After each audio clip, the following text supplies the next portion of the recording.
Hola and welcome to the Latina Leaders Podcast, where we celebrate, empower, and uplift Hispanic and BIPOC women. I'm your host, Jennifer Cortez, founder of Latina Leaders, creative entrepreneur, and an advocate for la comunidad. Today's guest, I'm so honored to have on today's show. She is literally a powerhouse. And when I met her for the first time and heard her speak for the first time, I was completely in awe. So she was the first person I had to speak to after that, and she had to be here today. She is a speaker, she is an author, and she also has her own business, the founder of Canadian Small Business Women. I'd like to introduce you to Dwania Peele. Thanks for having me, Jennifer. I'm excited. I feel like I'm supposed to say, hola, ¿cómo estás? ¿Cómo estás? Bien, bien. Thank you so much for coming here today. I'm like I said, so blown away when I heard you speak for the first time. So I would love to talk a little bit about who you are before we get into that. Okay. I know, I still remember, that first meeting at that breakfast event celebrating women. Yes. So it was the perfect time for us awesome women to meet, right? Yeah, 100%. A little bit about me. I love life. Yes. I love fun. I love sunshine. As I say it, I see a little sun coming in. Yeah. But when I describe myself, that's really it. I love life. Mm-hmm. I love fun. I love things. In my other part of my life, in a 9-to-5, I do manage a lab. My background's in science, but I also have Canadian Small Business Women, as you mentioned. Yeah. So wow. I'm also very organized, so it's okay. I can juggle those things. I'm also an immigrant here to Canada. I mean, I was born and most of my life, spent a good chunk of my life in Jamaica, and then I moved to the US, and then now I'm in Canada. So yeah. Wow. So can I ask quickly, before we get into everything that you do, how do you manage, like you have a 9-to-5, you have Canadian Small Business Women, you're a speaker, you're an author, like, please tell us how you manage that. I'm very organized and I have calendars for everything. I do serve on community boards. I do serve on community committees. I do speak at a lot of events. And yes, I have my 9-to-5 and I have my business, but I am very intentional with everything I do. Mm-hmm. I also am very good at setting boundaries. Good. So that really helps, because if I block out time for myself, I mean it, and I'm not changing it for any opportunity that comes, because I'm first, right? Yes. But it really helps to be honest with yourselves, honest with your intentions, and to be very organized. I have a desk calendar, I have my phone calendar, mm-hmm. and I have my work calendar. And I don't sync everything, but if I have an appointment, it's in all calendars. Good for you. No, that's a great tip. That's a great tip, because you can easily, I have a couple calendars too. Mm-hmm. So, and I know what that's like, but yes, thank you for sharing that. I want to talk about your Dwania, your name, Dwania. When she said her name was Dwania, I was like, oh yeah, she completely, that's her. That's her. Dwania in English is owner. So Dwania in Spanish, that's what it is, right? Owner. Did your name come from that? Or funny story about my name. My mother found it in a yearbook, and it was like a twin name for Dwayne. So Dwayne and Dwania. But then, right. That's interesting. I was mind blown. She said, oh yeah, I found it. And she just loved how it sounded. And she ran with it. So it's always funny. Every time I run into anyone in the Latin community, they're like, that means owner. I'm like, that's me. Your mom just kind of, it was going to become something. Yes. She knew it was going to become something. Yes. That's amazing. That's amazing, because it suits you. It suits you, your personality when I met you. So can you get into, when I met you, it was at the Streetsville, the BIA. BIA breakfast. Mm-hmm. And you spoke about your motto and just some of the, do you want to share a little bit of that? Yeah, I mean, on that day, because it was a room full of bosses, I wanted to talk about how to really own a room and how to be a boss, right? Mm-hmm. And especially we were celebrating International Women's Day. Yeah. And a lot of times us as women, we feel like we shouldn't be boss, because then we're bossy. And I'm fine being called bossy. That's fine. Call me bossy.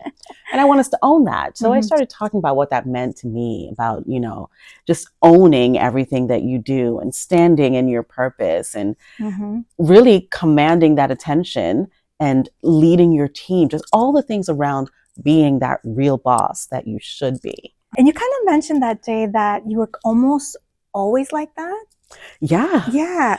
So can you tell us, because a lot of people, like for me, for example, when I was younger, when I was a kid, I was actually a shy kid, right? So, and then later I started to blossom and things. But when you said that you were almost like that all the time, so how did you become like that? You know, I have to credit my parents. Okay.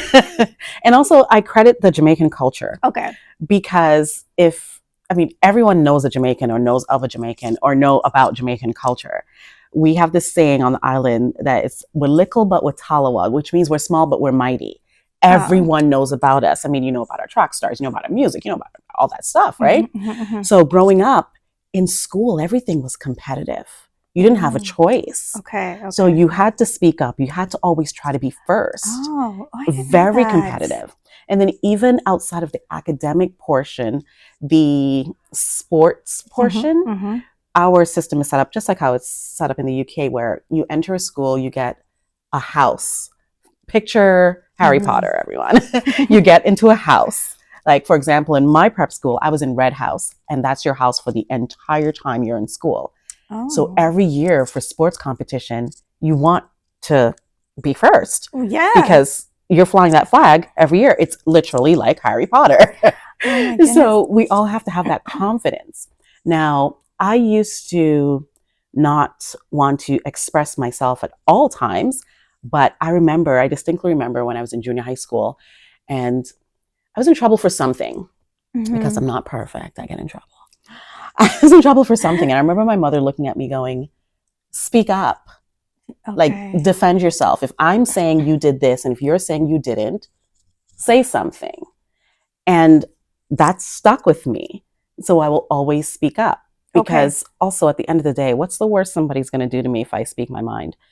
I'd rather say what I need to say and not regret it than walk down the block and go, oh, I wish I had said this, or I wish I had asked for this.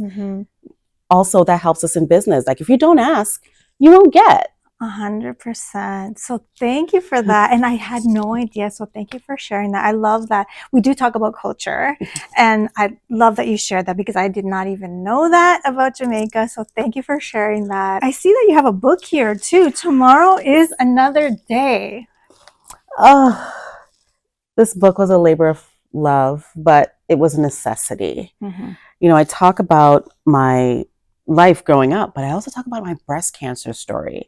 I felt that I needed to share this because in our cultures, this is not something that everyone talks about. Right.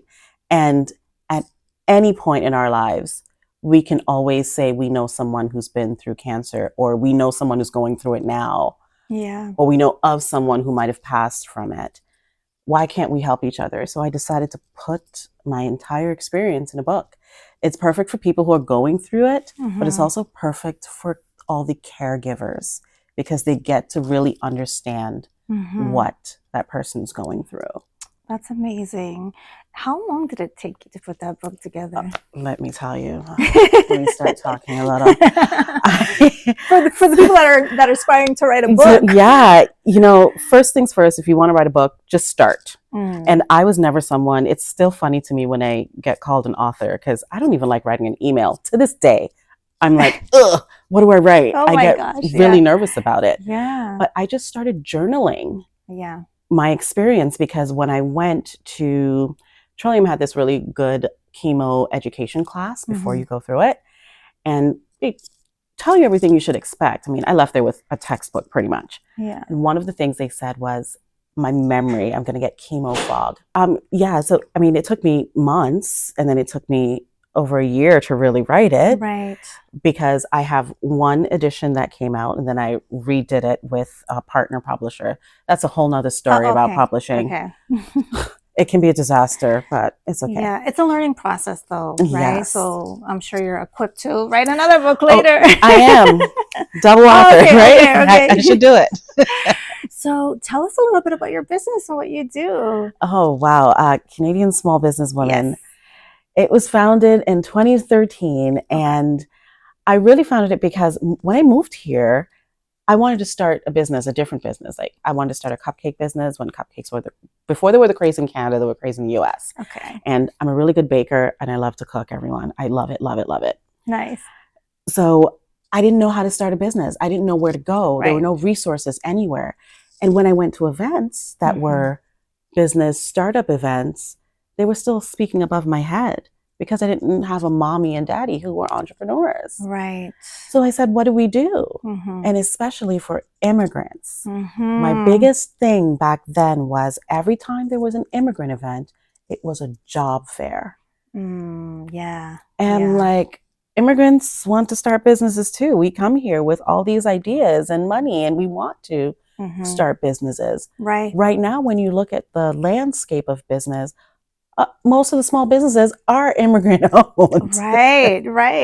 No, I hear you. So that's why we started. We wanted to be that resource. And now I'm happy that where we are, we're still able to serve the community. And I'm happy that there's been a lot of change in the entrepreneurial landscape in Canada, and there's a lot more support out there. I'm so happy, especially the Streetsville BIA. Yeah, very, very helpful. Yeah. Shout out to Streetsville BIA. Yes. And so that's amazing. And you have an event as well, like annual event, correct, for your business? Yeah. We have our Amplify Your Voice conference, and every year we change the theme. So last year, our theme, actually, I did my book launch last year. Our theme was the power of the pen because we wanted to teach people how to really be an author. And this year, the theme is the financial edition, the way how the world is setting up right now. Oh, yeah. We need to really learn how to manage our finances, but we also need to be equipped to take advantage of anything that we can now because the world is on sale. The stocks are really low. What do we do? How do we invest?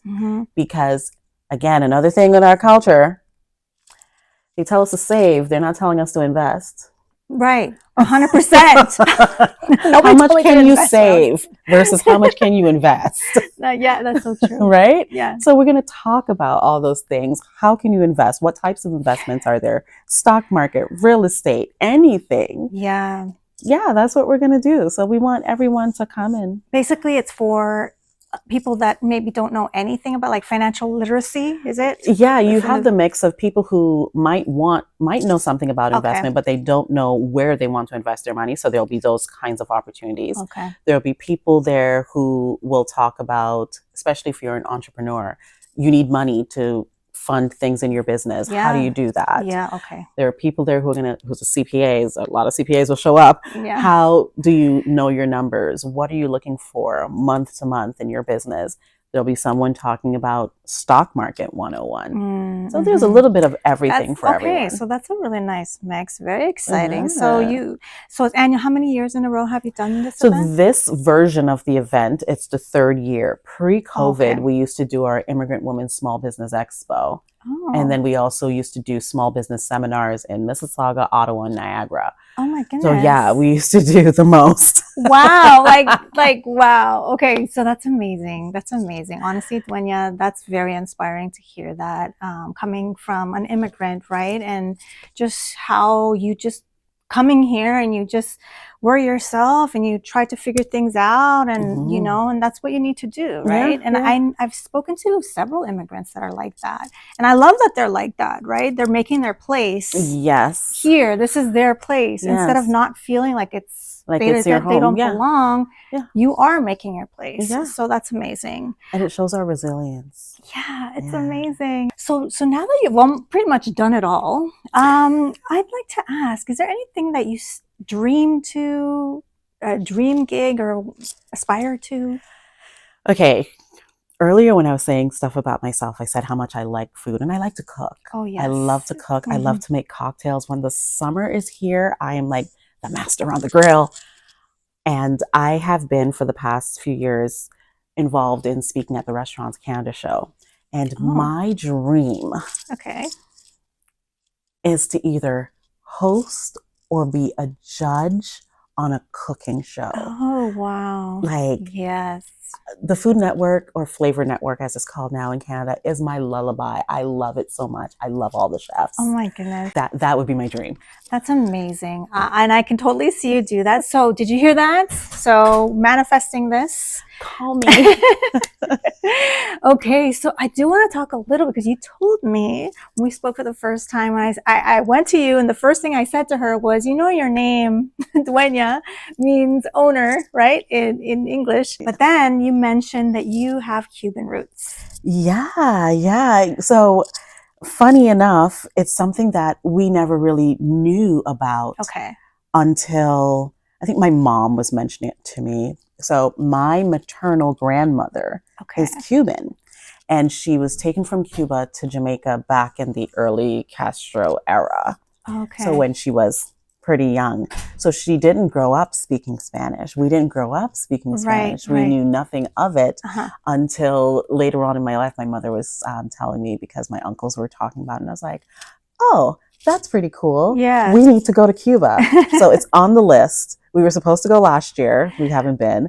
I've always had this thought of walking in the streets of Havana, and because I look exactly like my mother. My mother looks exactly like my grandmother. Oh, wow. And I'm like, just walking down the streets and then seeing someone who has your face. Yeah, because you look like your grandmother. Yeah. Oh my goodness. Yeah. So it would be so cool to, I don't know how we'd ever be able to find if there are any relatives there, but yeah.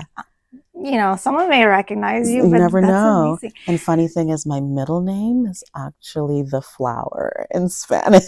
La flor? Different, Dwania.